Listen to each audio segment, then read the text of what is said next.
boa tarde a todos. Saudar o senador Exalci, que tem sido um trabalhador dessa luta e tem incentivado o debate para que se possa, enfim, trazer uma visão crítica construtiva do processo, né? E possivelmente dessa rápida crítica construtiva que vamos fazer, possamos trazer também, no momento seguinte, alguma proposta de emenda, como a gente permanentemente tem feito, né, senadora Exalci? Às vezes até pensando um pouquinho. Nós temos 10 minutos, né? Sim. 10 minutos. Então, algumas dessas transparências que eu vou colocar para vocês são bem rápidas, né? Essa se reporta às etapas da reforma, que é a emenda constitucional 132, agora os projetos de lei complementar que fazem a regulamentação, o 68 e o 108. O 68 já está aqui na casa, me parece que conta com mais de 1.250 emendas, né? E o 108 ainda está na Câmara, pendendo a votação de 7 destaques, né? Enfim, o que se busca agora também a formação do comitê gestor. Quanto mais rápido a gente vê a norma, né, para conseguir formar e estruturar o comitê gestor, mais rápido anda o processo, né? Nós tivemos a cautela aí de participar de todas as etapas de debate aqui, no Senado e na Câmara. Eu até tenho um gráficozinho ali, tem uma fotinho do nosso nobre deputado Raul, que está sempre presente nessa luta.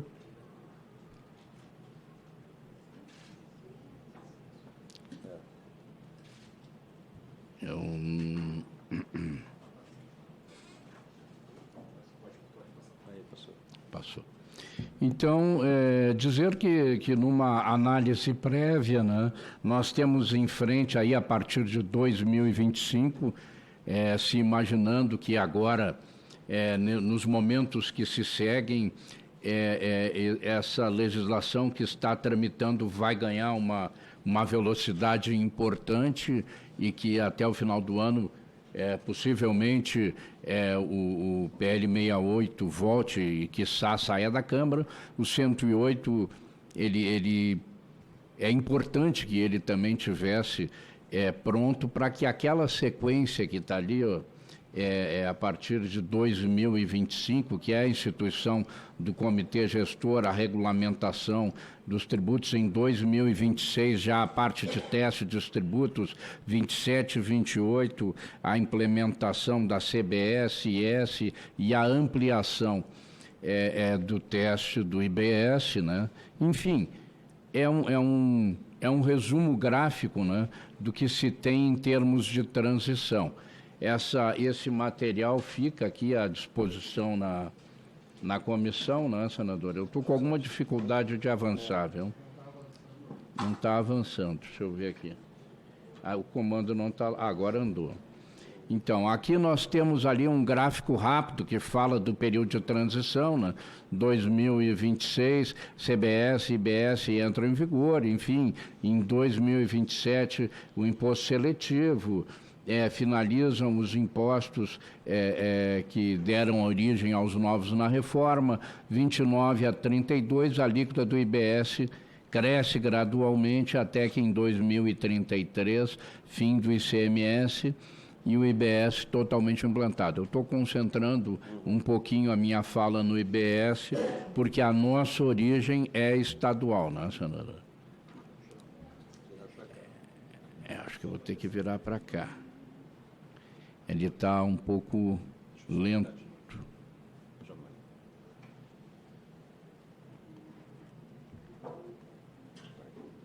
O arquivo não é pesado, ele está um pouquinho lento. Andou. Agora foi, deixa eu botar aqui 2. É porque dá um pouquinho, dá um delayzinho de 1, 2 segundos, aí ele vai. Tá. Beleza, então. Então, ali a gente tem um gráfico reportando-se ao período de teste, né? Eu estou tentando me manter dentro do tempo. Um gráfico que trata do período de teste, enfim, que a partir de 2027 já tem 2 impostos implementados e o IBS andando com seu teste até 2033, quando ele passa a se impor definitivamente. Repito o gráfico agora com uma visão mais clara, percentual do período de implementação do IBS, né? Quando ele começa lá em 2029, né? Ele começa a entrar em 2033, ele entra definitivamente. Vai de 10% a 40% gradualmente em cada ano, 2033 ele entra definitivamente. Pois bem, ficaram apenas alguns comentários, né? Na legislação, na forma prevista, o risco de centralização excessiva ele existe. O artigo 320 implementa as competências do Comitê de Harmonização, né? E as decisões, recomendações do Comitê de Harmonização são vinculantes, né? Então, ela vai trazer uma centralização e do contencioso ao processo de fiscalização, ela poderá impactar o processo. A gente precisa, enfim, trazer algumas sugestões para tentar melhorar isso. A mesma coisa o controle de registro e compartilhamento de provas, que ele vai ficar também bastante centralizado e pode impactar o processo. A coordenação dirigente do Comitê Gestor do IBS, ela é uma alternativa viável para o imposto que se implementa, mas ela traz uma perda de autonomia descentralizada para as administrações tributárias, né?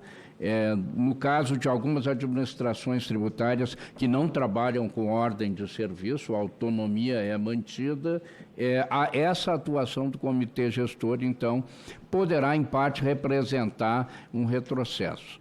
A ausência de delimitação da competência fiscalizatória baseada na territorialidade e destino das operações. Ora, isso é bem tranquilo. Em tese, a competência para fiscalizar é do destino, né? É da unidade que está consumindo. Poderá se associar à unidade que produziu, se associar a essa fiscalização mediante convênio, acordo, é o que se imagina, só que isso não está objetivamente explicitado no texto da lei complementar. Então, a gente, até na fase da Câmara, a gente tinha bolado uma emenda para esclarecer um pouco essa questão, devemos tentar trazer a contribuição também. A retirada da eficácia das intimações pelo domicílio tributário eletrônico prejudica de uma forma por demais relevante o sistema. Nós entendemos que quem trouxe a alteração trouxe no intuito de flexibilização, democratização do processo, mas nós pensamos que isso desoperacionaliza o sistema se tu não tiver a DTE em pleno funcionamento e válida a partir do prazo legalmente estabelecido.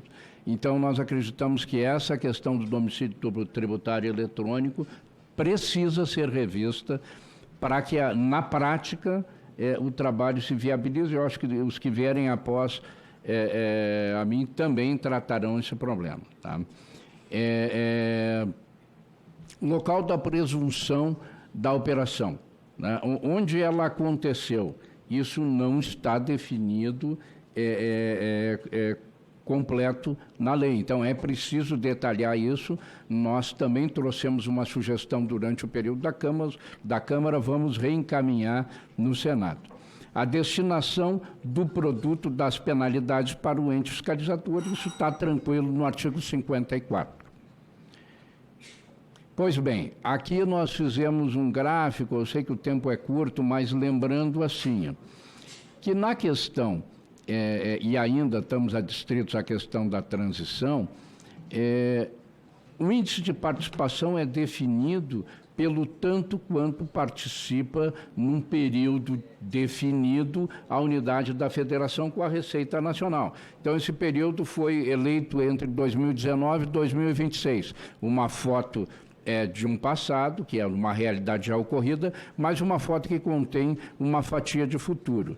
Essa fatia de futuro fica influenciada ali pelo menos por 3 estados que aumentaram a alíquota de ICMS e, obviamente, estão se reposicionando nesse ranking nacional e, obviamente, aprimorando um índice que vai valer pelos 45 anos de rateio de receita que o comitê gestor vai proceder ao rateio. Então, nós estamos entendendo e queremos trazer a contribuição para se ter um mecanismo que neutralize os efeitos dos aumentos de alíquotas no score de distribuição futura da receita do comitê gestor, sob pena de quem aumentou a carga tributária nesse período ser premiado com uma receita mais robusta pelos 45 anos que se seguirem, né?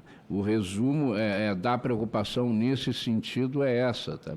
Por fim, dizer que os desafios é a manutenção geral da carga tributária, esse assunto vai ser trazido aqui, manter a receita razoável de todos os entes, a dificuldade de prever os impactos reais desse processo no meio do caminho, o quantitativo do seguro-receita, que possivelmente não seja suficiente em alguns casos, né?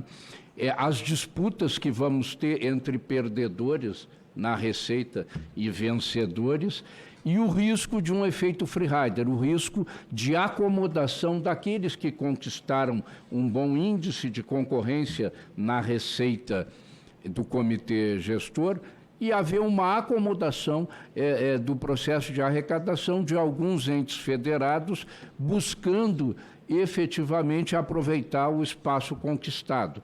Isso poderá prejudicar o total arrecadado pelo comitê gestor, e é o que ninguém quer, porque aí todo mundo perde, né? Por fim, a dependência de estados e municípios por 45 anos de repasse do comitê gestor, então isso tem que ser pensado, talvez algum dispositivo que, atingidos determinados patamares da reforma, esse tempo pudesse ser reduzido, né? Pudesse se trabalhar um gatilho de redução desse período.